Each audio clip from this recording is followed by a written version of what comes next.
ungkapan syukur kita kepada Tuhan.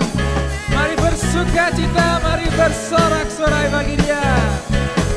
Haleluya.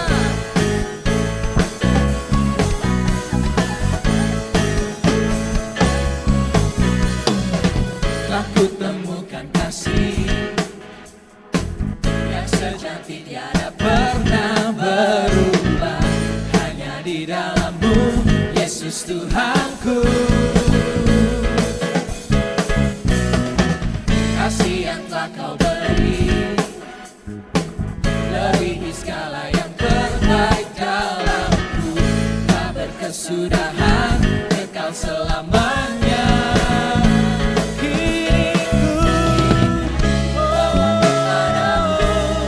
Hidupku sebagai persembahan, terimalah pujian dari hatiku, hanyalah untukmu. Mari katakan, Puji yang terbaik hanyalah bagi, hanya untukmu. yang termulia berkenan bagimu. Biar hidupku bersinar bagi kemuliaan dan keagungan-Mu Tuhan, kebesaran-Mu, beri segalanya.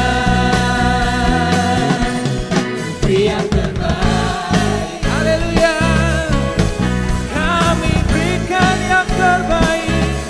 Oh, oh, oh.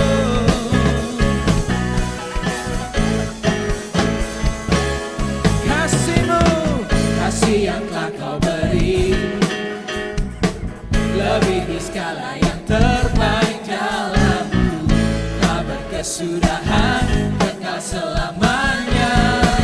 kini ku Bawa kepadamu hidupku sebagai persembahan, terimalah pujian dari hatiku, hanyalah untukmu. Ku beri yang terbaik hanyalah bagimu, hanya untukmu, yang termulia berkenan bagimu. Biar hidupku bersinar bagi kemuliaan dan keagungan-Mu Tuhan, kebesaran-Mu, beri segalanya. Beri yang terbaik. Mari semua bertepuk tangan. Haleluya. Oh, yeah.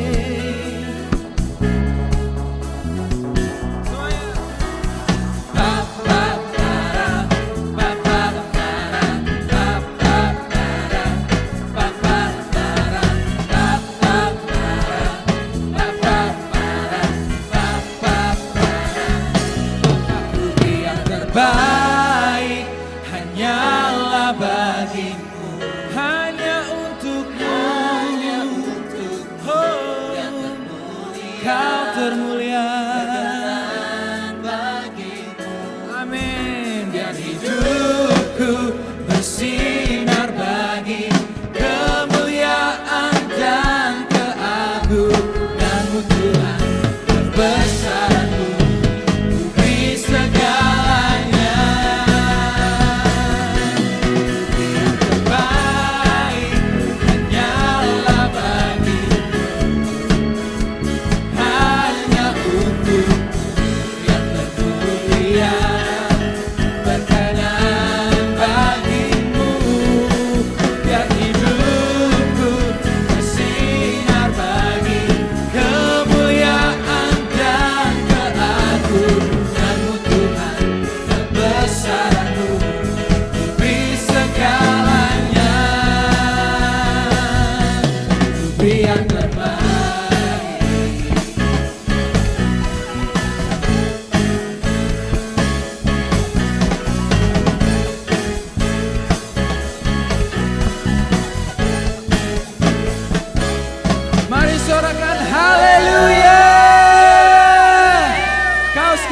bagi kami Tuhan.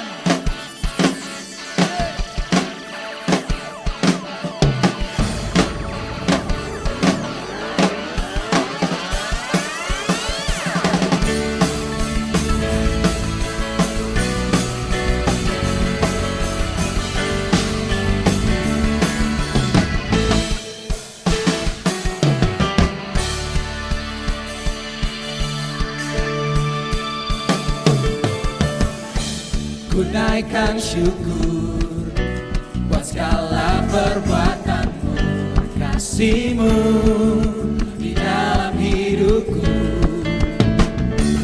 Tiada terukur betapa besar kasih-Mu, sungguh ku kan bubarkan Engkau. Nyatakan Yesus, Kaulah segalanya, melebihi semua yang ada padaku. Oh, Yesus, Kaulah segalanya, seutuhnya ku berikan hatiku untukmu. Ku naikkan syukur buat segala perbuatanmu, kasih-Mu di dalam hidupku. tiada terukur. Betapa besar kasih-Mu. Yes, kami kagum akan Engkau Tuhan. Yesus, Kaulah segalanya, melebihi semua yang ada padaku. Yesus, Kaulah segalanya, seutuhnya ku berikan hatiku untukmu.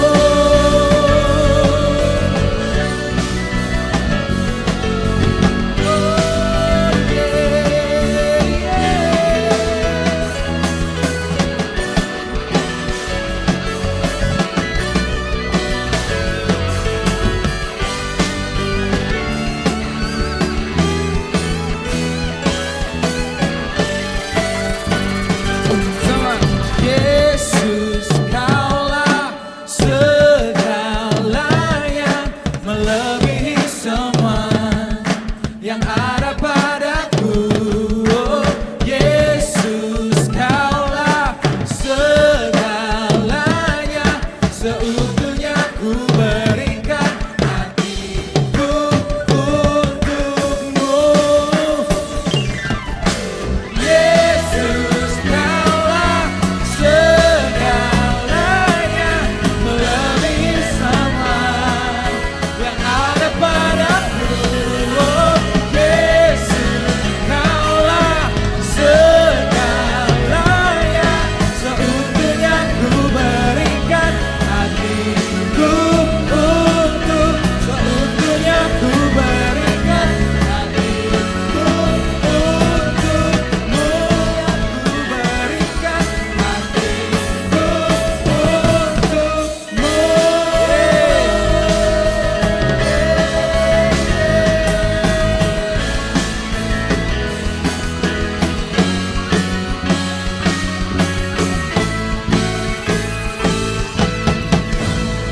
Haleluya. Haleluya. Shalom Bapak Ibu Saudara. Senang sekali berjumpa kembali di ibadah online GMS Regional Jateng dan DIY. Mari terus siapkan hati kita yang terbaik, haus dan lapar. Juga nanti responi setiap firman Tuhan yang akan disampaikan. Responi dengan yes, amin, haleluya. Dengan semangat Bapak Ibu Saudara. Karena kita percaya bahwa hadirat Tuhan tidak dibatasi oleh ruang dan waktu. Haleluya. Dan bagi Bapak Ibu Saudara yang baru kali ini bergabung bersama kami, dan bagi Anda yang belum tergabung di dalam Connect Group, agar kami bisa mengenal Anda lebih dekat lagi, atau Anda yang memerlukan informasi seputar Connect Group, Anda bisa menghubungi kami melalui nomor WhatsApp 08 222 3390. Dan ibadah pada tanggal 14 Juni 2020 akan disertai dengan perjamuan kudus. Untuk itu Bapak Ibu Saudara, jemaat Tuhan diharapkan bisa mempersiapkan hosti dan anggur masing-masing secara pribadi. Jika tidak memungkinkan menyediakan hosti dan anggur, Anda juga bisa menggunakan alternatif, menggunakan roti tawar dan teh. Dan bagi jemaat yang akan memberikan persembahan, baik perpuluhan dan hari ini juga bertepatan di minggu pertama di bulan Juni, kita akan memberikan bersama-sama persembahan persepuluhan dan atau nanti juga akan memberikan persembahan ucapan syukur, bisa memberikan dengan cara transfer ke rekening berikut sesuai dengan gereja lokal masing-masing. Anda juga bisa memberikan juga melalui scan QR code. Haleluya. Dan sebentar kita akan bersama-sama berdoa untuk persembahan persepuluhan kita dan persembahan ucapan syukur kita. Haleluya. Terima kasih Tuhan Yesus. Kami mengucap syukur buat hari ini kami bisa bersama-sama sekali lagi beribadah.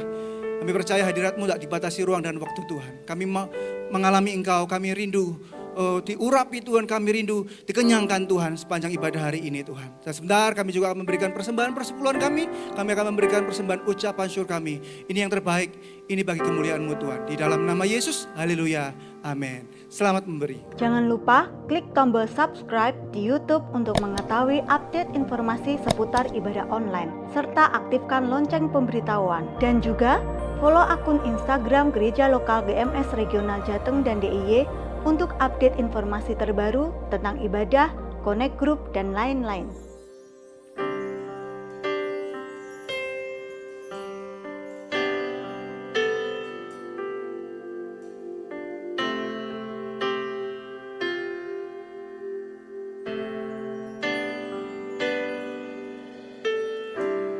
Bapa, Kau mendengar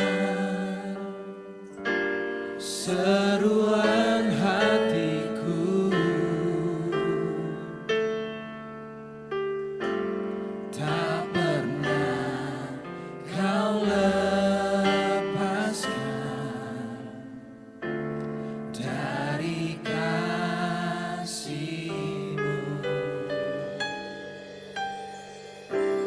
Lewat lembah gelap, Kau temani aku.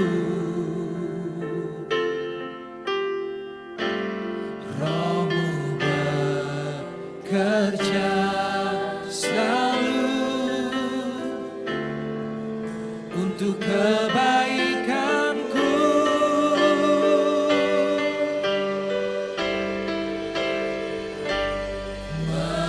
Mengalir kuasa dari tempat maha tinggi, Bapa kekal mulia, Kau hadir di sini, memulihkan hati, menyembuhkan yang terluka.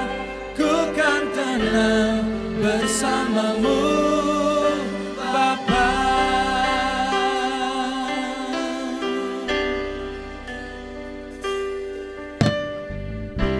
Lewat lembah gelap, Kau temani aku. Roh-Mu bekerja selalu, amin, untuk kebaikanku. Angkat tanganmu, mengalir kuasa dari tempat maha tinggi, Bapa kekal mulia, Kau hadir di sini, memulihkan hati, menyembuhkan yang terluka. Ku kan tenang bersama-Mu, Bapa. Mengalir kuasa dari tempat maha tinggi, Bapa-Ku, amin, Kau hadir di sini, memulihkan hati, menyembuhkan yang terluka. Ku kan tenang bersamamu Bapa.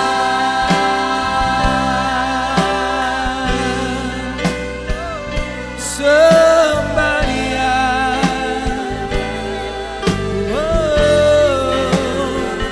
kami tenang Tuhan bersamamu, kami tenang Tuhan, Kau besertaku. Oh, kami tenang. Oh, kami berjalan bersamamu. Oh, kami tenang Tuhan, kami tenang Tuhan, bersamamu, berjalan bersamamu. Oh, kami tenang.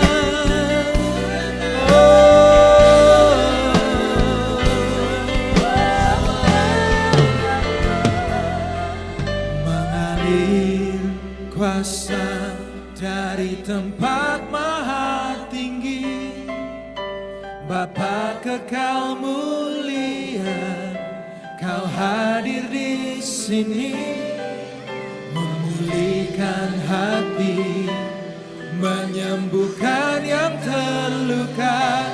Ku kan tenang bersamamu dengan senang hatimu. Dari tempat maha tinggi, Bapa kekal mulia, Kau hadir di sini, memulihkan hati, menyembuhkan yang terluka. Ku kan tenang bersamamu Bapa. Mengalir kuasa dari tempat maha tinggi, Bapa kekal mulia, Kau hadir di sini, memulihkan hati, menyembuhkan yang terluka. Ku kan tenang bersamamu Bapa. Mengalir kuasa dari tempat maha tinggi, Bapa kekal mulia, Kau hadir di sini, memulihkan hati, menyembuhkan yang terluka. Ku kan tenang bersamamu Bapa. Katakan dengan iman kita, ku kan tenang. Ku kan tenang bersamamu. Sekali lagi katakan, ku kan tenang bersamamu Bapa. Haleluya, sorak-sorai bagimu ya Tuhan. Terima kasih buat hadirat-Mu ya Tuhan. Kau sekali-kali tak pernah meninggalkan, membiarkan kami. Dimanapun hari ini kami mengikuti ibadah, kami tahu Engkau ada di samping kami, Engkau ada di dalam hati kami. Engkau melingkupi Tuhan, jauh lebih besar daripada permasalahan tantangan yang kami hadapi. Jauh lebih besar daripada ketidaktahuan kami, ketidakmengertian kami. Kami taruh hati kami kepadamu kembali ya Tuhan. Sehingga kami aman, kami tentram Tuhan. Karena kami tahu Engkau tak pernah meninggalkan, membiarkan kami. Oleh karena itu nyatakan isi hatimu lewat kebenaran firman-Mu. Yang sebentar kami akan dengar. Roh Kudus urapi setiap kami, berikan hikmat dan pengertian. Supaya kami memahami kebenaran firman-Mu, dapat melakukannya dalam kehidupan kami setiap hari. Sehingga kami menjadi orang-orang yang berbahagia. Terima kasih ya Tuhan. Kami kembalikan semua pujian, hormat, kemuliaan bagi nama-Mu saja. Dalam nama Tuhan Yesus kita yang bersyukur, bersuka cita atas kesetiaan Tuhan. Katakan sama-sama haleluya. Amin. Shalom Bapak Ibu Saudara. Senang sekali hari ini kita bisa beribadah kembali. Saya meyakini bahwa anugerah Tuhan senantiasa ada dalam kehidupan kita. Meskipun kembali kita nggak bisa berjumpa secara fisik, tetapi saya meyakini kasih karunia Tuhan yang menjagai kehidupan kita. Dan waktu-waktu ini kita sedang membahas atau sedang masuk dalam seri pengajaran Kitab Pengkhotbah. Yang saya berikan tagline adalah rahasia hidup yang bahagia dan penuh arti. Dan hari ini kita akan masuk di dalam pasal yang ke-11. Dan pasal ini saya beri judul adalah resiko dan peluang. Dalam perjalanan hidup kita tahu bahwa seringkali kita tidak bisa menghindari daripada resiko-resiko yang akan terjadi dalam hidup kita. Apapun itu, resiko dalam pekerjaan, resiko dalam keluarga, dalam pelayanan, dalam studi kita, selalu kita menjumpai resiko. Tapi di tengah-tengah resiko selalu ada peluang. Dan kita manusia memang gak maha tahu. Tapi saya meyakini ketika kita mencoba berjalan dalam kehendak dan rencana Tuhan, Tuhan pasti tuntun kita dari satu kasih karunia melihat peluang demi peluang, meskipun dengan berani juga mengambil resiko, bukan sekedar nekat, dan kita akan melihat anugerah Tuhan menyertai kita. Oleh karena itu mari kita buka pasal 11 dari kitab Pengkhotbah. Apa kata Kohelet, apa kata Pengkhotbah? Ayat pertama dan kedua dikatakan, lemparkanlah rotimu ke air, maka engkau akan mendapatnya kembali lama setelah itu. Ayat 2, berikanlah bagian kepada 7, bahkan kepada 8 orang. Karena engkau tidak tahu malapetaka apa yang akan terjadi di atas bumi. Apa maksudnya Bapak Ibu Saudara, lempar roti ke air ya pasti tenggelam. Ini merupakan sebuah kata-kata peribahasa atau idiom yang menjelaskan kepada kita sebetulnya. Roti berasal dari gandum atau tepung.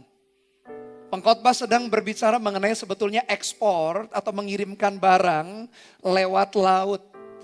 Lemparkanlah roti ke air. Menurut seorang dokter yang meneliti ayat ini, dia sedang berbicara sebetulnya Kohelet Pengkhotbah ini berbicara mengenai ekspor, mengirimkan barang ke laut atau lewat air. Pada waktu itu mengirimkan barang atau komoditi lewat laut tentu saja resikonya besar.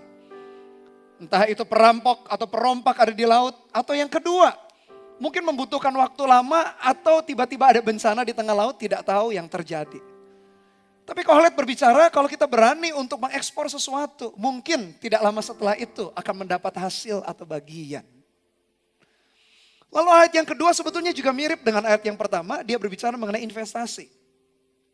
Berikanlah bagian kepada 7 bahkan kepada 8 orang di dalam Alkitab. Bahasa Inggris dikatakan divide your merchandise among 7 or even 8 investments. Kita mendengar juga di dunia bisnis, di dunia investasi katanya jangan taruh semua telur kita di dalam satu basket atau dalam satu keranjang. Kalau keranjangnya jatuh, pecahlah semua telur kita. Di dalam dunia bisnis, di dalam dunia investasi mengajarkan kalau mau menginvestasi maka dibagi-bagi, disebar. Jangan ke satu investasi saja. Karena kalau ke satu saja, ketika yang satu itu gugur atau gagal, hilanglah semua apa yang kita miliki di dalam aset atau kehidupan kita. Ayat 1 dan kedua, Salomo sedang berbicara mengenai resiko di dalam pekerjaan, resiko di dalam bisnis. Mungkin di antara kita yang bukan bisnismen, tidak melakukan investasi, bukankah pekerjaan atau karir yang kita geluti juga memiliki resikonya? Tetapi ketika kita mencoba melakukan mengerjakannya dengan segenap hati. Dengan penuh hikmat, dengan penuh pertimbangan. Bukan sekedar nekat. Kita menyertai, kita yakin Tuhan menyertai kita dalam pekerjaan kita, bahkan dalam karir kita. Kalau kita seorang business owner, businessman, businesswoman. Kita tahu investasi gak mudah, seringkali juga ada resiko di dalamnya. Tapi bukankah itu hidup manusia, bukankah hidup kita? Demikian kita harus menghadapi resiko demi resiko. Oleh karena itu di dalam keterbatasan kita, saran saya sesuai dengan ayat 1 dan 2 yang pertama adalah bekerja dengan penuh ketekunan. Entah kita kaum profesi, kerjakanlah dengan penuh ketekunan. Karir kita menanjak, pekerjaan kita baik, kita dipromosi karena kita mengerjakannya dengan tekun. Baik kita yang melakukan bisnis, entrepreneur, kerjakan bisnis kita juga dengan penuh ketekunan. Dan kalau Tuhan memberikan sumber daya yang lebih, kita bisa menginvestasikan. Yang kedua berarti investasikan dengan bijaksana segala sumber keuangan kita. Karena ingat sumber keuangan kita juga terbatas. Nah di tengah-tengah kondisi pandemi COVID-19, OIP atau Online Investment Platform atau Fintech, Financial Technology, proses investasi yang berbasis teknologi di internet itu makin booming, makin viral, makin banyak orang yang mau nanamkan modalnya investasi. Tapi hati-hati Bapak Ibu Saudara, apalagi LPS atau lembaga penjamin simpanan di Indonesia, sudah menetapkan berapa banyak yang dijamin. Nah kalau ada investasi-investasi online yang bunga yang dikembalikan atau returnnya menjauhi jauh lebih tinggi daripada LPS. Hati-hati Bapak Ibu Saudara, jangan cepat tergoda. Memang sih di tengah-tengah pandemik yang seperti ini orang berpikir, gimana caranya pekerjaanku melambat, bisnisku melambat, mungkin juga sempat tutup. Gimana menggandakan uang? Hati-hati Bapak Ibu Saudara. Jangan hati kita serakah. Belum tentu semua investasi, fintech apalagi investasi dengan berbasis teknologi gampang sekali kita mau invest, uang kita tinggal transfer. Apalagi kalau bunganya jauh melebihi daripada yang dijamin oleh LPS, hati-hati. Jangan serakah, dibutuhkan hikmat, dibutuhkan kebijaksanaan. Memang hidup kita penuh dengan resiko, tapi gak semua resiko membuat kita bisa terjerumus. Semua resiko harus kita pertimbangkan, minta hikmat kepada Tuhan dalam doa kita. Discuss atau diskusi dengan orang-orang yang juga berpengalaman, dengan orang-orang yang dekat dengan kita. Yang kita tahulah mereka gak mungkin menjerumuskan keuangan atau pekerjaan kita, baru ambil keputusan. Nanti kita akan melihat sepanjang pasal 11, hidup kita ternyata penuh resiko. Tapi di balik semua itu ada peluang-peluang kalau kita bisa melihat dan berjalan di dalam ketaatan. Ayat pertama dan kedua berbicara mengenai keuangan. Ayat pertama dan kedua berbicara mengenai investasi, mengenai pekerjaan. Lakukan dengan segenap hati, dengan penuh ketekunan. Saya berdoa Bapak Ibu Saudara, kalau kita mengalami semua, bahkan banyak orang mengalami krisis ekonomi di tengah-tengah pandemik yang demikian. Saya berdoa setelah pandemik ini, Tuhan memberikan kita kekuatan anugerah supaya kita bisa betul-betul mengelola kembali setiap keuangan sumber daya. Bahkan di tengah-tengah pandemik ini pun Tuhan memberikan hikmat kreativitas supaya kita bisa juga mengatur, mengelola, bahkan menang juga di dalam area keuangan atau pekerjaan. Kita lihat ayat yang ketiga. Perhatikan ada resiko dan peluang tetap. Ayat yang ketiga, bila awan-awan syarat mengandung hujan, maka hujan itu dicurahkan nih ke atas bumi. Dan bila pohon tumbang ke selatan atau ke utara, di tempat pohon itu jatuh, di situ ia tinggal terletak. Siapa senantiasa memperhatikan angin tak akan menabur, dan siapa senantiasa melihat awan tidak akan menuai. Sebagaimana engkau tidak mengetahui jalan angin dan tulang-tulang dalam rahim seorang perempuan yang mengandung, demikian juga engkau tidak mengetahui pekerjaan Allah yang melakukan segala sesuatu. Ayat 6 perhatikan, taburkanlah benihmu pagi-pagi hari dan janganlah memberi istirahat kepada tanganmu pada petang hari. Karena engkau tidak mengetahui apakah ini atau apakah itu yang akan berhasil. Atau kedua-duanya sama baik, selalu ada resiko, selalu ada peluang. Ayat 3, 4, 5, dan 6 berbicara mengenai there is no such a perfect time. Kalau kita selalu penuh pertimbangan, bukan berarti pertimbangan itu gak baik. Tapi terlalu over. Terlalu takut, terlalu khawatir mau melangkah gak ya, melangkah gak ya. Kesempatan atau peluang demi peluang bisa lewat begitu saja. Saya tidak mengajarkan Bapak Ibu Saudara untuk nekat sembarangan gegabah. Entah dalam keuangan, dalam hubungan, dalam relationship, dalam keluarga, dalam studi kita. Saya tidak mengajarkan kita gegabah atau ceroboh. Tapi overly cautious atau terlalu hati-hati yang menakutkan justru membuat kita mati kutu atau mati langkah. Kita bahkan tidak mau bergerak. Hati-hati Bapak Ibu Saudara, pertimbangan perlu. Dan itulah sebabnya kita perlu mengandalkan Tuhan. Apalagi di tengah-tengah kondisi yang begini. Membuat kita menyadari bukan? Tenaga kita, kekuatan kita, hikmat kita begitu terbatas. Koneksi kita pun yang hari ini, yang selama belum pandemik ini selalu kita andalkan. Tiba-tiba yang kita andalkan pun juga gak bisa berbuat apa-apa. Sudah waktunya untuk kita berharap pada Tuhan. Sudah waktunya kita menghargai orang-orang yang ada di sekeliling kita, memberikan nasihat ini dan itu. Terlalu hati-hati ternyata tak baik juga. Gegabah atau sembarangan pun juga gak baik. Tetap melangkah dengan penuh keberanian, dengan penuh pertimbangan.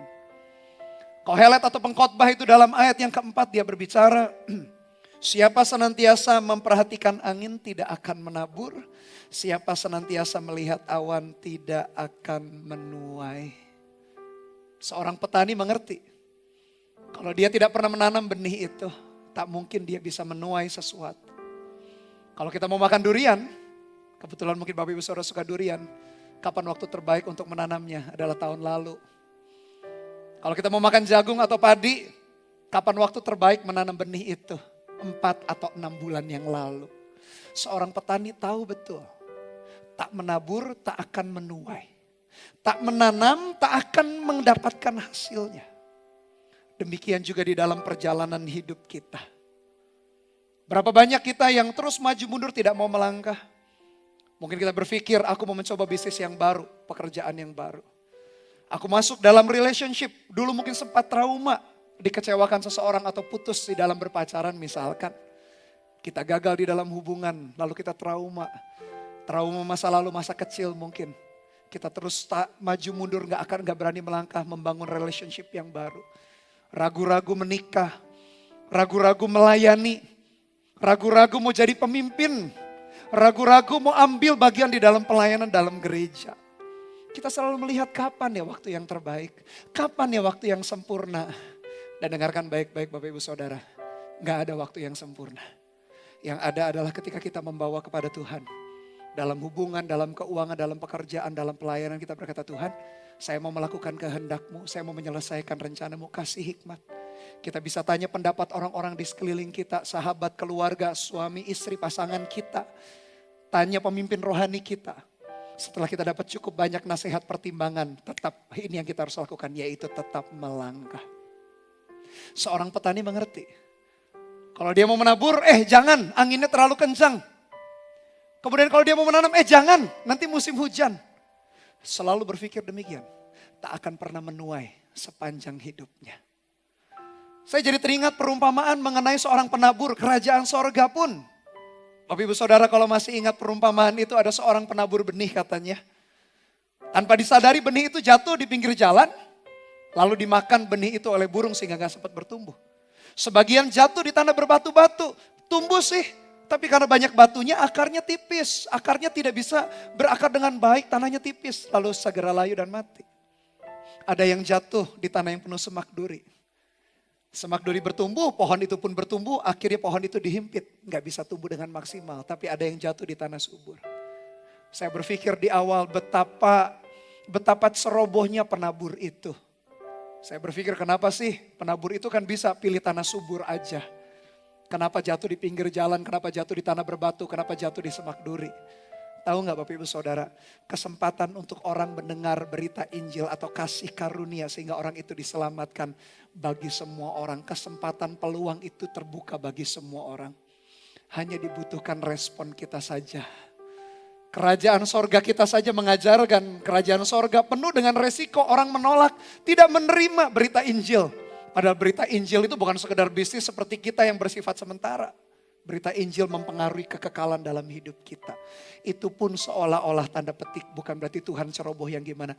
Itu pun Tuhan menabur ke semua segala jenis macam hati. Untuk menunjukkan betapa kasih dan perhatiannya kita.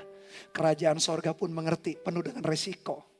Dia taburkan benih ke segala jenis tanah hati. Dan saya berdoa tanah hati kita, jenis tanah hati kita adalah tanah hati yang subur. Setiap kali benih firman itu ditabur supaya berakar, bertumbuh, menghasilkan buah 100 kali ganda. Bukan benih firman Tuhan itu. Dalam hidup kita pun sebetulnya penuh dengan resiko. Kerajaan sorga menabur benih dengan begitu murah hati. Bukan berarti hidup kita sembarangan. Tetap dengan penuh pertimbangan, bawa di dalam hadirat Tuhan, bawa dalam doa. Minta pendapat, nasihat beberapa orang. Tetap kemudian taburlah sesuatu Bapak Ibu Saudara. Ayat yang kelima. Sebagaimana engkau tidak mengetahui jalan angin dan tulang-tulang dalam rahim seorang perempuan yang mengandung. Demikian juga engkau tidak mengetahui pekerjaan Allah yang melakukan segala sesuatu. Jalan angin dikatakan ayat 5, ada yang menafsir jalan angin itu betul-betul angin yang gak kelihatan ini, yang tiba-tiba kita merasa hembusannya, arahnya kita gak tahu dari mana, lalu mau kemana, angin kan gak bisa dilihat.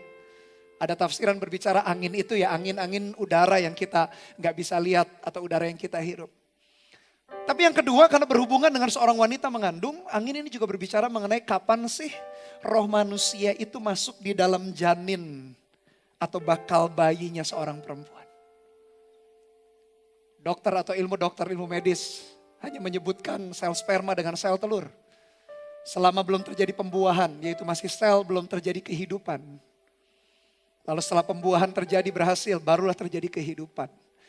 Bahkan medis pun, kedokteran pun terbatas menjelaskan kapan rohnya manusia Kapan jalan angin itu menurut tafsiran yang kedua. Kapan spiritnya manusia itu tiba-tiba bum, ada di dalam rahim atau kandungan seorang wanita. Mungkin gak bisa dijelaskan, mungkin gak mengerti kapan sih waktu yang tepat. Bukankah itu keterbatasan manusia? Bukankah itu membuat kita akhirnya mengandalkan Tuhan dan kita berkata, Tuhan memang sih kita belajar, jangan malas belajar juga. Untuk kita tambah pengetahuan kita, pengertian kita. Tapi di atas pengetahuan, pengertian kita, ternyata banyak hal juga yang tak bisa kita jelaskan dengan akal sehat kita, dengan nalar kita. Yang pada akhirnya kita ambil adalah Tuhan, aku percaya saja. Bukankah orang benar hidup karena percaya? Bukan berarti mari kita buang logika kita. Oh banyak hal yang masuk di dalam logika, make sense, masuk dalam akal sehat kita. Tapi juga banyak hal yang tidak make sense buat kita. Disitulah iman dibutuhkan. Disitulah kita tahu bahwa Tuhan kita, sehebat-hebatnya manusia, kita hanya makhluk ciptaan saja. Sebesar-besarnya otak manusia, hanya sebesar kepalan tangan kanan kita, tak mungkin bisa memahami, mengerti Tuhan.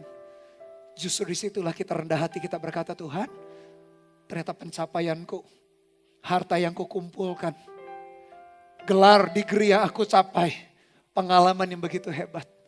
Ternyata Tuhan, tetap di atas semuanya itu Engkaulah yang berdaulat, tak bisa, tak sanggup ku capai tanpa Tuhan sendiri yang menjelaskan itu. Sama seperti waktu-waktu pandemik yang begini. Bukankah membuat kita semakin banyak belajar, membuat kita semakin rendah hati. Saya sebagai hamba Tuhan pun, saya sudah mengatur jadwal sepanjang 1 tahun untuk selesaikan tahun 2020. Saya lihat agenda kembali, ini gak bisa jalan, itu gak bisa jalan, tertunda. Tapi saya gak putus asa. Saya justru tahu, kalau itu bukan kesalahan kita, bukan kecerobohan kita. Pasti di balik semua itu Tuhan turut bekerja dalam segala sesuatu untuk mendatangkan kebaikan bagi kita yang mengasihi Dia. Tetaplah tenang dalam hati. Serahkan agenda kita, sama seperti yang saya lakukan. Ku serahkan agendaku sepanjang 2020. Tuhan, aku juga gak punya ide. Hari demi hari ku jalani. Ada yang memprediksi baru selesai nanti bulan Juni. Ada yang prediksi bulan Agustus, ada yang prediksi sampai akhir tahun 2020. Gak tahu gimana. Pokoknya Tuhan, kalau itu atas izin Tuhan, ku serahkan agenda kita. Di bawah kakimu datang kerajaanmu jadi kehendakmu. Sama seperti kita tidak bisa memahami kapan roh manusia, dalam kandungan seorang wanita mengandung. Demikianlah banyak hal yang misteri dalam hidup kita. Bukanlah kemuliaan Allah menutupi segala sesuatu. Dan kemuliaan kita para raja-raja menyelidiki segala sesuatu. Boleh kok cari pengetahuan, cari hikmat, cari kebijaksanaan. Boleh kok menyelidiki segala sesuatu, tapi ingat ketika segala sesuatu terbatas dan tidak bisa kita pahami, justru bukan akhirnya hati kita bersungut-sungut atau meninggalkan Tuhan, tapi justru hati kita seharusnya kita tahu bahwa di atas kita ada seorang pribadi yang tak bisa kita jangkau. Kita hanya manusia terbatas, manusia fana. Sehingga dengan begitu kita semakin mengandalkan dan berharap kepada Dia. Kohelet atau pengkhotbah atau Salomo itu berkata, demikian juga ayat 5b. Engkau tidak mengetahui pekerjaan Allah yang melakukan segala sesuatu. Ayat yang ke-6, taburkanlah benihmu pagi-pagi hari dan janganlah memberi istirahat kepada tanganmu pada petang hari. Perhatikan baik-baik. Jangan memberi istirahat kepada tanganmu adalah sebuah idiom dibuat tradisi orang Yahudi. Maksudnya jangan berhenti bekerja, jangan menganggur. Taburkanlah pagi, taburkanlah petang. Maksudnya hanya pagi dan petang. Bukan, itu merupakan gambaran sepanjang hari tabur. Bekerja dengan produktif, bekerja dengan aktif supaya engkau berhasil. Bahasa aslinya dipakai kata kasyer. Kasyer itu prosper, succeed. Anda perhatikan, tidak ada waktu yang sempurna. There is no such thing like a perfect time. Gak ada. Selalu hidup kita ada resiko dan peluang. Jangan biarkan tangan menganggur katanya. Selama kita masih kuat. Bukan berarti kita selalu kerja melulu, gak ada waktu dengan keluarga, gak ada waktu untuk istirahat, gak ada waktu untuk tenang, rest, menikmati, bukan. Tapi maksudnya adalah di waktu-waktu produktiflah. Jangan biarkan tangan kita menganggur. Salomo berkata, taburkan pagi, taburkan petang, bukan hanya pagi dan petang. Sepanjang hari tangan kita, pastikan hidup kita produktif. Pastikan hidup kita melakukan sesuatu yang baik dan benar. Saya meyakini tak ada pengangguran di dalam kerajaan sorga. Kalau kita rajin dan tidak malas, kita berada dalam posisi yang tepat untuk Tuhan memberkati. Karena Alkitab konsisten mengajarkan kepada kita, Amsal 6 juga mengajarkan kepada kita untuk belajar kepada semut. Begitu rajin. Paulus berkata kalau enggak bekerja jangan makan. Alkitab kita konsisten. Menarik sebuah kesimpulan bahwa hidup kita harus produktif. Selama kita hidup jangan malas, jangan menganggur.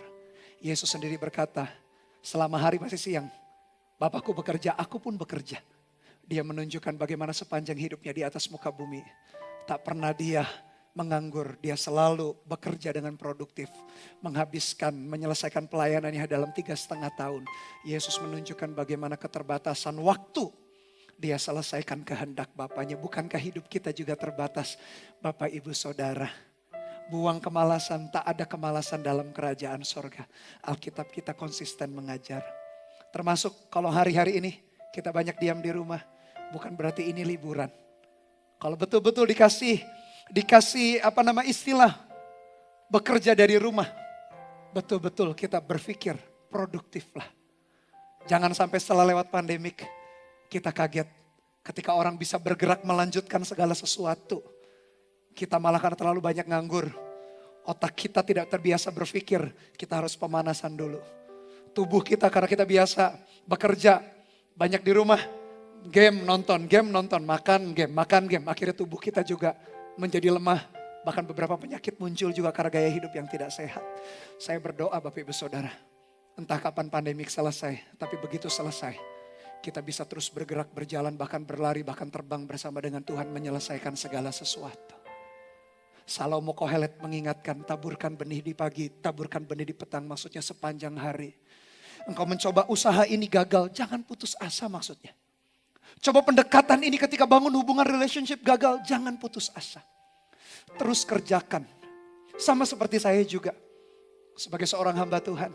Kadang-kadang strategi mungkin perencanaan pelayanan bisa gagal menurut standar saya. Tapi saya gak mau give up, saya gak mau putus asa. Tak akan kubiarkan tanganku menganggur, petang aku nabur. Petang pagi aku tabur, sepanjang hari kulakukan segala sesuatu yang bisa kulakukan. Meskipun dengan penuh kesadaran hasil akhirnya tetap kita serahkan di dalam tangan Tuhan. Bukankah keberhasilan, kesuksesan berasal dari Dia? Saya jadi teringat bahkan Rasul Paulus pun mengajar hal yang rohani sekalipun. Dia berkata pertumbuhan itu bagian Tuhan. Mari kita lihat 1 Korintus 3. Ayat 6 sampai ayat 7. Perhatikan bahkan hal yang rohani pun Paulus berkata, sudah kamu harus tahu bahwa yang menumbuhkan itu Tuhan. Aku menanam, dia berkata, Apolos menyiram. Tapi Allah yang memberi pertumbuhan.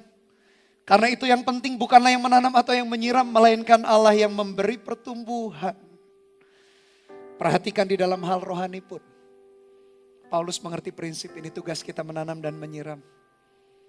Paulus seorang rasul yang begitu bekerja dengan keras. Merintis jemaat, menguatkan jemaat. Kadang disiksa, kadang dianiaya. Dia mengerti bagaimana menabur pagi dengan tangannya sampai petang tak berhenti. Di tengah-tengah kerja kerasnya pun dia tahu bahwa Tuhanlah yang memberikan pertumbuhan. Bukankah manusia hidup dengan resiko dan peluang? Kenapa kita jadinya takut? Kenapa kita jadinya pasif tidak lakukan apa-apa? Kita sudah coba mungkin dalam pelayanan contohnya menginjili seseorang atau keluarga. Ternyata gagal terus. Kenapa gak kita coba lagi besok? Mungkin besok seseorang yang kita kasihi, keluarga kita, orang tua kita mungkin bertobat. Kita coba bisnis ini, bisnis itu ternyata gagal, salah, kita belajar dari kegagalan. Lalu kita akhirnya putus asa dan berkata ya memanglah gak bisa aku berbisnis. Mungkin besok ketika mencoba, ketika sudah belajar dari pengalaman ternyata bisnis kita bisa bekerja dengan baik. Siapa yang tahu Bapak Ibu Saudara. Tidak ada waktu yang sempurna, bahkan Paulus pun berkata hal yang rohani sekalipun. Dia berkata meskipun aku menanam, Apolos yang menyiram. Paulus bekerja dengan keras, tak biarkan tangannya menganggur. Tapi dia tahu pertumbuhan itu dari Tuhan. Bahkan soal pekerjaan pun Paulus berkata di dalam kitab Kolose kepada jemaat di Kolose 3. Ayat 22 sampai 24. Hai hamba-hamba, taatilah Tuhanmu yang di dunia ini dalam segala hal. Jangan hanya di hadapan mereka saja untuk menyenangkan mereka, melainkan dengan tulus hati karena takut akan Tuhan.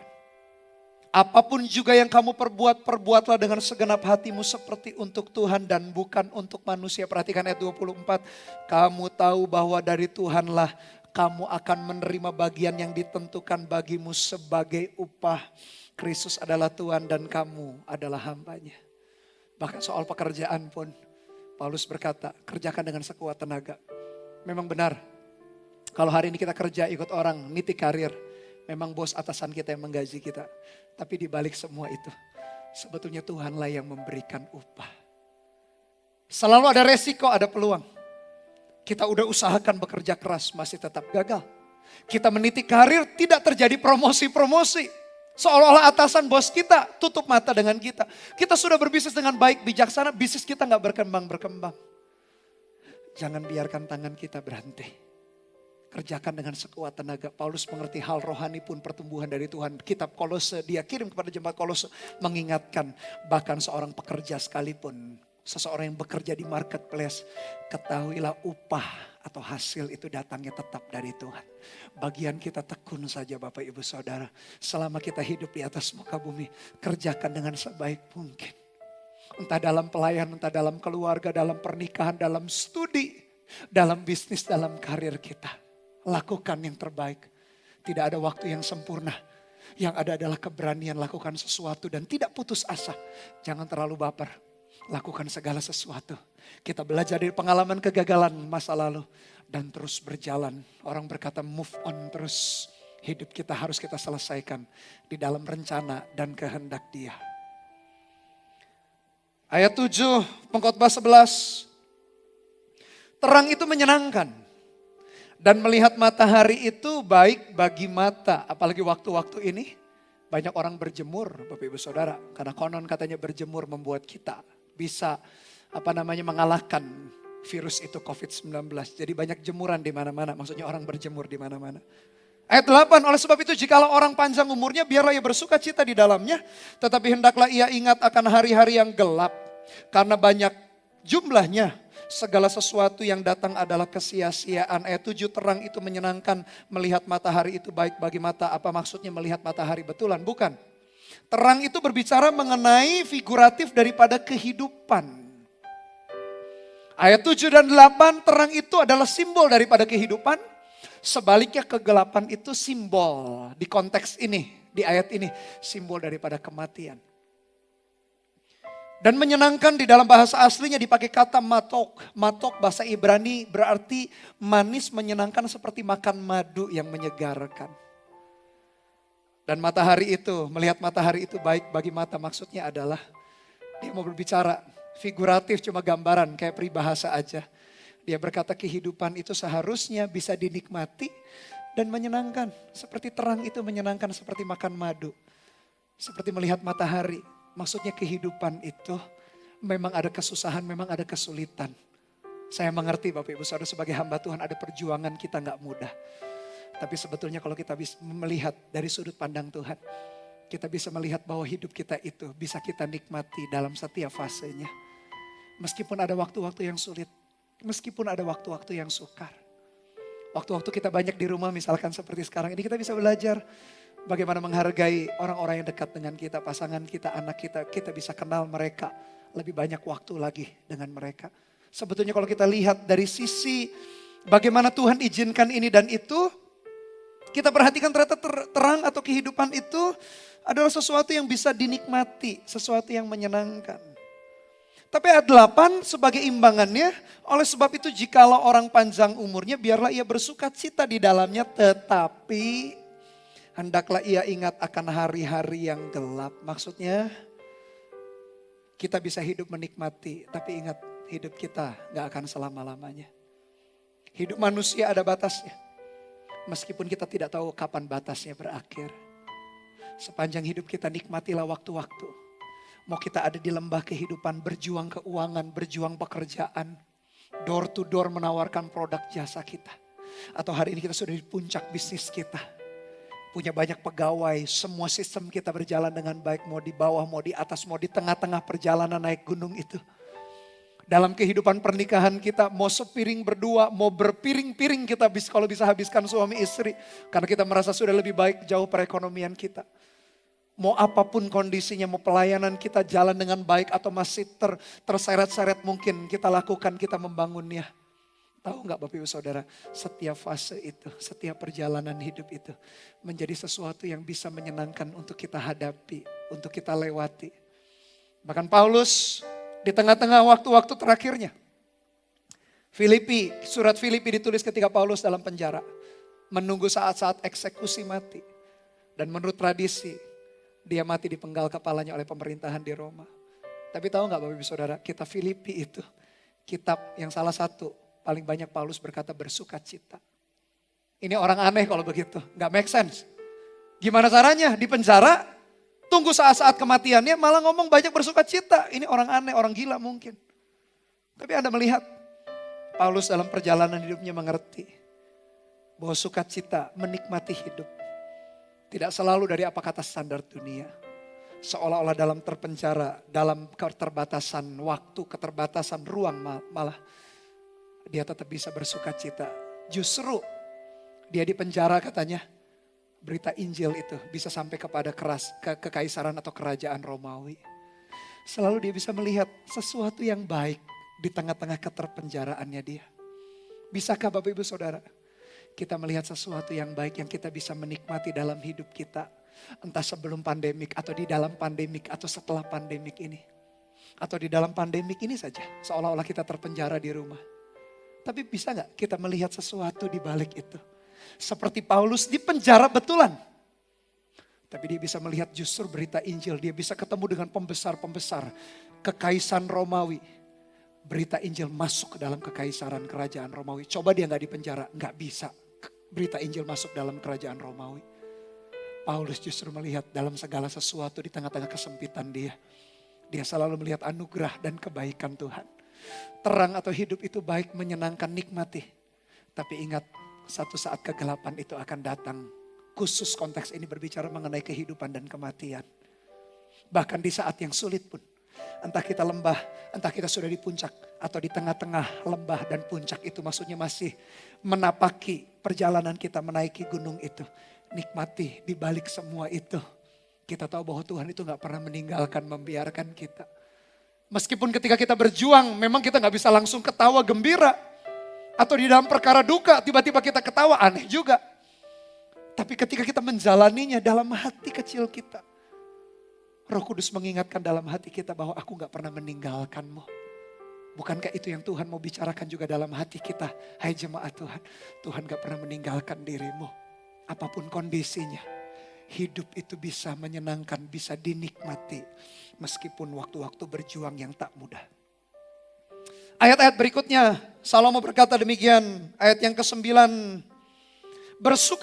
Bersukarialah hai pemuda dalam kemudaanmu, biarlah hatimu bersuka pada masa mudamu.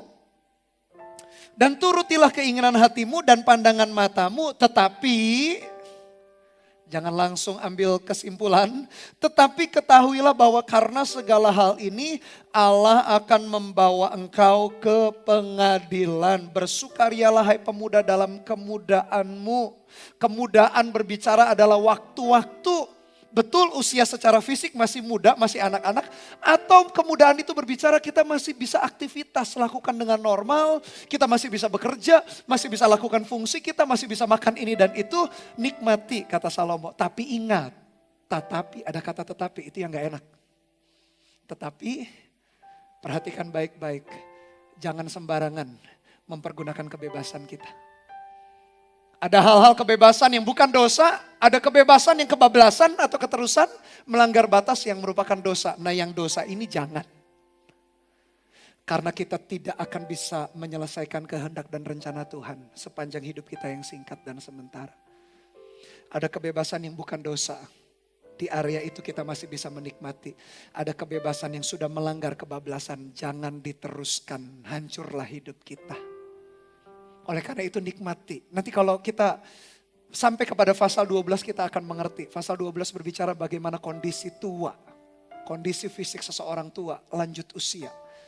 Sebagai nanti penutup pasal yang ke-12. Tapi nanti. Tapi perhatikan Salomo, Kohelet itu berkata. Tetapi ketahuilah bahwa karena dalam segala hal ini Allah akan membawa engkau ke pengadilan. Gak bisa kita sebebas-bebasnya, semau-maunya kita. Meskipun kita bisa menikmati hidup kita. Saya jadi teringat Ibrani 12 ayat 16.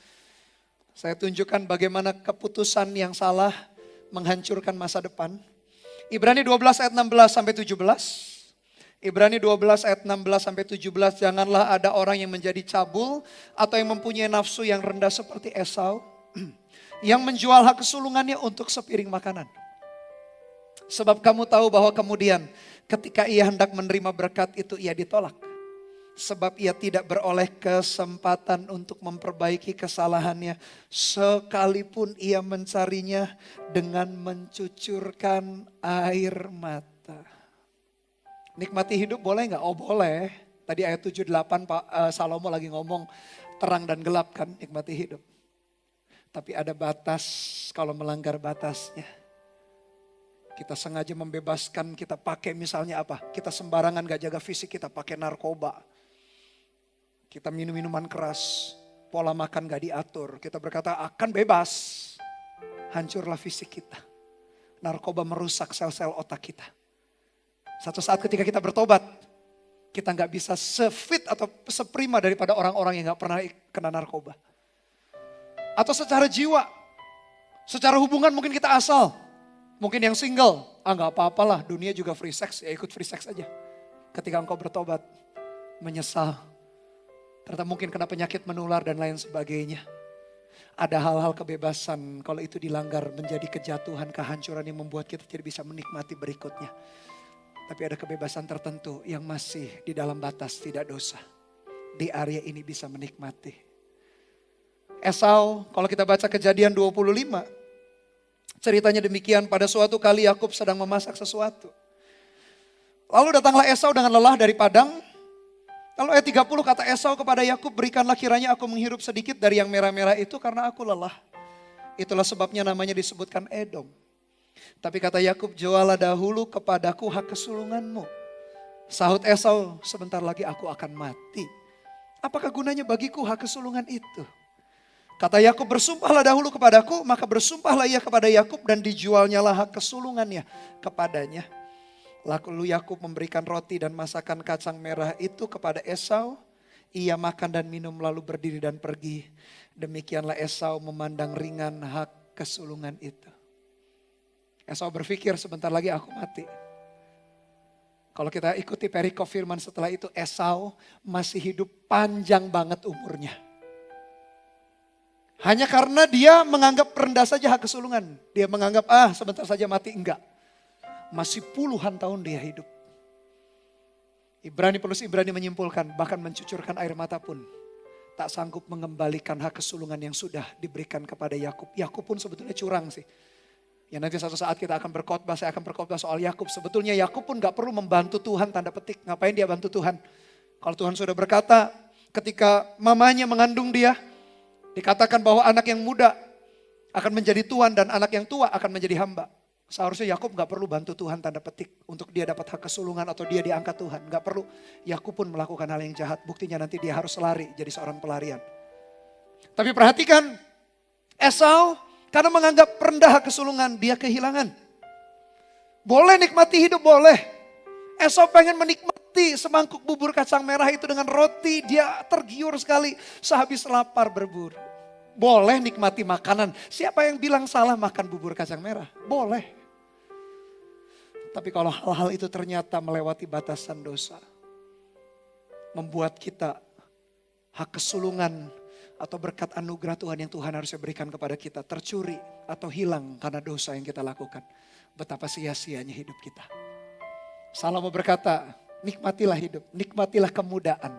Kemudaan berbicara mengenai orang muda. Orang muda masih bisa lakukan segala sesuatu. Masih bisa tubuhnya sampai batas. Atau makanan dia bisa makan segala sesuatunya. Tapi kemudaan juga berbicara mengenai kita yang tidak lagi anak muda. Tapi kita masih bisa lakukan ini dan itu. Tetaplah kebebasan kita tidaklah bebas sebebas-bebasnya. Karena segala sesuatu akan kita bawa atau kita pertanggungjawaban di dalam pengadilan Tuhan. Sebebas-bebasnya kita, kenalilah batas. Kita berpikir ternyata dalam Tuhan gak enak ya, dibatasi ini dan dibatasi itu. Tahu gak Bapak Ibu Saudara, batasan ini dan itu membuat kita bisa menikmati anugerah Tuhan. Dan hidup tanpa batasan justru membuat kita hidup sama sekali berada di dalam posisi yang bisa menghancurkan kehidupan kita. Justru batasan menjaga hidup kita, berjalan di dalam anugerah Tuhan senantiasa. Kalau berbicara mengenai kemudahan nafsu anak muda, mungkin bicara mengenai obat bius, free sex, pornografi, dan lain sebagainya. Ayat yang ke-10 dikatakan, buanglah kesedihan dari hatimu dan jauhkanlah penderitaan dari tubuhmu, karena kemudahan dan fajar hidup adalah kesia-siaan. Buanglah kesedihan. Kesedihan berbicara mengenai dalam bahasa aslinya adalah fixation, emotional stress, marah, terusik, kecewa, frustasi, berduka dan khawatir. Ada hal yang lebih membahayakan atau sama membahayakan dari COVID-19, yaitu perasaan takut, stres, kekhawatiran. Salomo berkata, buanglah itu. Dan jauhkanlah penderitaan dari tubuhmu, karena kemudahan, childhood, dan fajar hidup. Fajar hidup dalam bahasa Inggrisnya dipakai kata the prime of life. The prime time of life. Ada waktu-waktu puncak di dalam kehidupan. Adalah kesia-siaan. Kesia-siaan bukan berarti meaningless, bukan berarti gak ada arti. Kesia-siaan itu sesuatu yang cepat berlalu. Dalam hidup, dalam perjalanan hidup kita. Ketika kita menjalaninya di tengah-tengah resiko dan peluang. Kerjakan dengan baik, dengan takut dan gentar akan Tuhan, berani melangkah. Ada resikonya sih, tapi ada peluang-peluang yang kita bisa menikmati. Kita lewati fase demi fase. Dan ketika kita memasuki masa puncak kehidupan kita tahu gak akan selama-lamanya. Karena segala sesuatu akan cepat berlalu dalam hidup kita. Hidup kita yang singkat dan sementara, biar kita kerjakan dengan sebaik mungkin. Dari pasal yang ke-11 ada 3 aplikasi yang sederhana, simple bisa kita lakukan dalam hidup kita. Yang pertama aplikasinya adalah berani ambil resiko. Bukan nekat, bukan tanpa pertimbangan. Tadi soal bisnis pekerjaan ada resiko, lemparkanlah roti ke air, masih ingat tadi dalam ayat pertama. Jangan lihat angin atau awan kalau mau nakmur. Tetap ada resiko, ambillah, berani ambil resiko. Tapi sebelumnya pertimbangkan bahwa di dalam doa minta pertimbangan atau nasihat dari orang-orang yang kita percayai. Berani ambil resiko. Resiko ini bukan dosa, bukan berarti berani ambil dosa, enggak. Dosa jelas jangan dilakukan karena membawa kehancuran. Tapi resiko-resiko ini segala sesuatu yang bukan dosa, hanya dibutuhkan keberanian saja. Saya punya prinsip, lebih baik saya mati satu saat di dalam kemajuan. Saya coba ini dan coba itu ternyata gagal, dibanding saya mati, saya gak lakukan apa-apa. Hidup kita bukankah penuh resiko tapi juga penuh peluang. Bukan berbuat dosa maksudnya. Kalau dosa jelas jangan dilakukan. Kalau jauh dari Tuhan jelas jangan dilakukan. Kalau sesuatu yang melanggar moral jelas jangan dilakukan. Tapi kalau hal itu berbicara mengenai hal-hal yang membuat kita berkembang maju, apalagi sesuatu yang baik, beranilah ambil resiko. Yang kedua, tetap produktif. Jangan biarkan tangan kita menganggur. Mau pagi mau petang, lakukan sesuatu. Mau kita seorang student, mau kita seorang suami, mau seorang istri, mau parents, mau orang tua, mau kita hamba Tuhan, mau kita masyarakat, bagian dari masyarakat, do something. Karena Alkitab kita mengajar, benang merahnya sama. Alkitab konsisten, tak ada pengangguran dalam kerajaan sorga. Ada perhatikan dari kitab awal sampai kitab akhir, semuanya kita bisa belajar nilai ini. Bahwa kerajaan sorga adalah kerajaan sorga yang produktif, yang aktif. Jangan biarkan kita menganggur, do something Bapak Ibu Saudara, termasuk dalam pandemik ini. Ini bukan liburan. Kembangkan diri kita, belajar, tambahkan hikmat, tambahkan pengetahuan, bangun koneksi meskipun harus lewat online. Yang ketiga, menghargai kehidupan. Jangan ambil keputusan dengan ceroboh. Ingat Esau mengambil keputusan ceroboh, akhirnya tidak bisa dia mengambil kembali hak kesulungannya. Nikmati hidup. Memang ada kebebasan, tapi tak sebebas-bebasnya. Nikmati di dalam Tuhan. Kalau kita melakukan 3 hal ini, saya berdoa setiap resiko yang kita hadapi, selalu kita melihat peluang di baliknya. Karena gak ada waktu yang sempurna. Yang ada adalah keberanian melangkah dalam rencana dan kehendak Tuhan. Haleluya. Amin. Mari tundukkan kepala Bapak Ibu Saudara. Pejamkan mata kita sejenak, arahkan hati kita kepada Dia. Tuhan, terima kasih buat firman-Mu. Hidup kami penuh dengan resiko, tapi penuh dengan peluang juga, kesempatan. Dan kami gak mau ragu-ragu melangkah, apalagi kalau kami sudah berdoa, mempertimbangkan ini dan itu, tanya pendapat, tanya nasihat. Ajari kami berani melangkah. Mau dalam pelayanan, dalam bisnis, pekerjaan, karir, studi kami mau berkembang menyelesaikan rencana kehendak-Mu. Meteraikan firman-Mu dalam hati kami. Nyanyikan lagu ini sama-sama, jadikan doa kita di hadapan Tuhan. Katakan haleluya.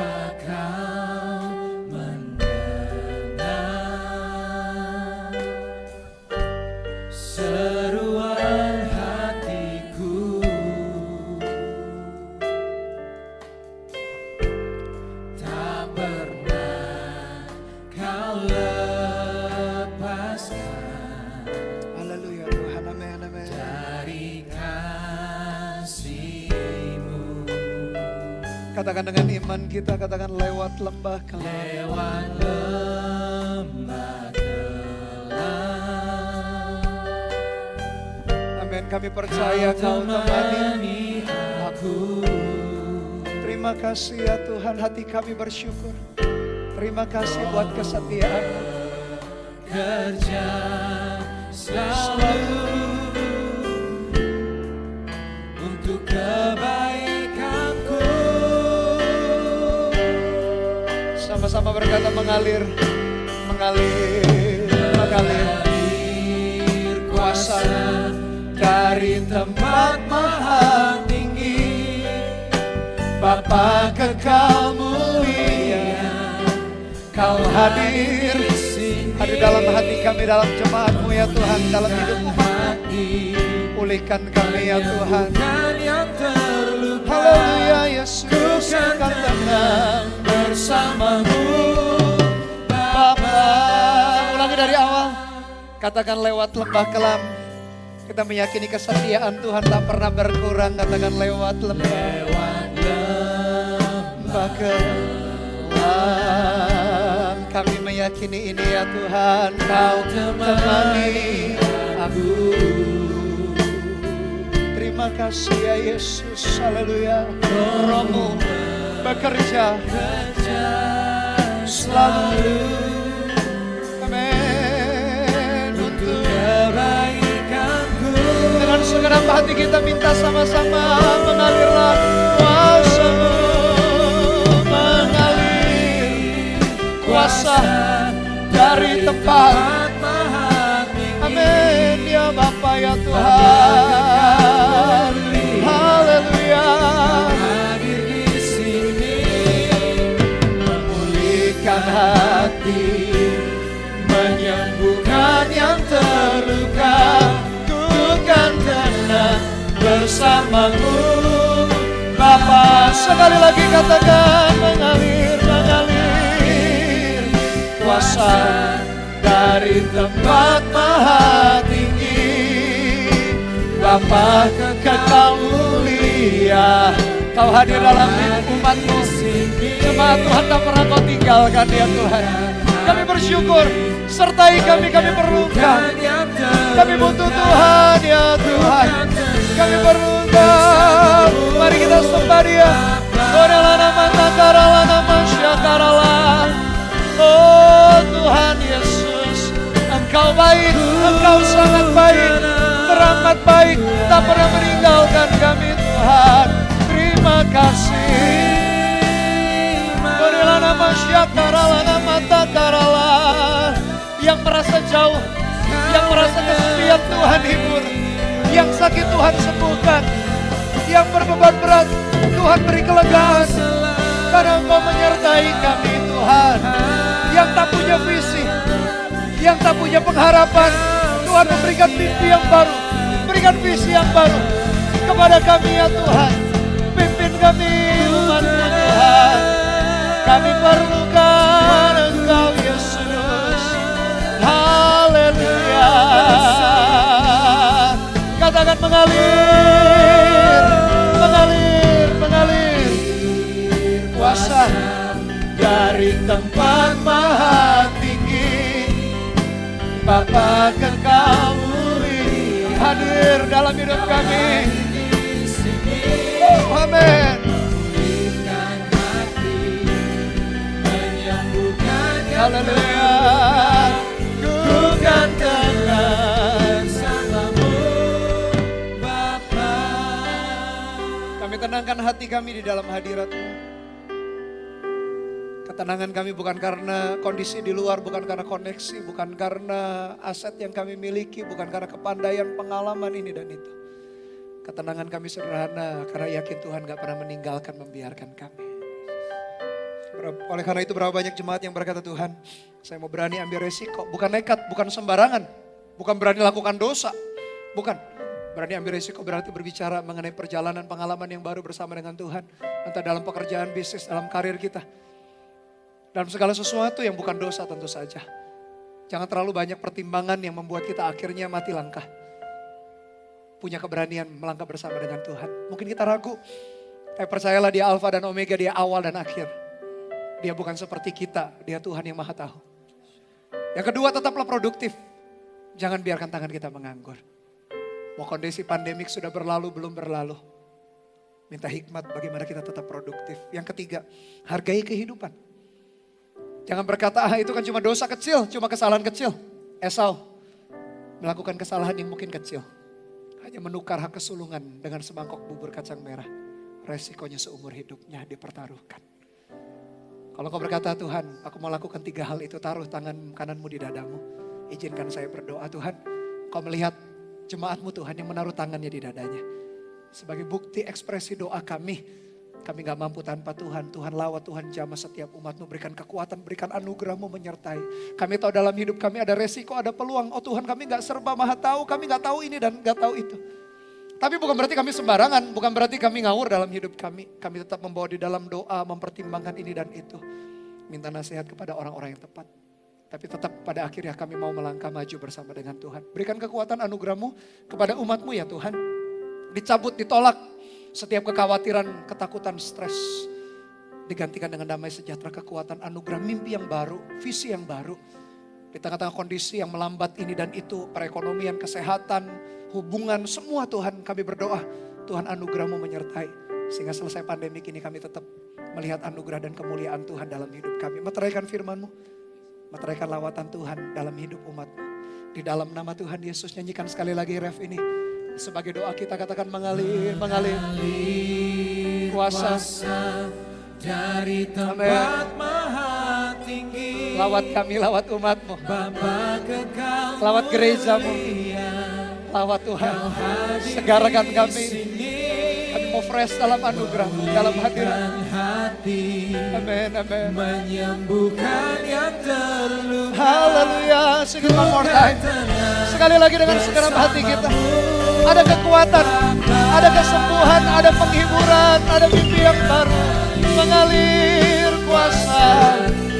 Haleluya. Tuhan, lawat umat-Mu, lawat gereja-Mu. Engkau gak meninggalkan kami, Engkau menyertai, Engkau setia.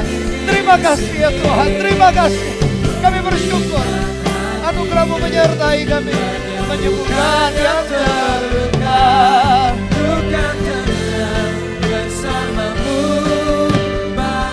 Katakan bukan tenang, bukan tenang bersamamu. Sekali lagi dengan segenap hati kita katakan Bersamamu Bapa.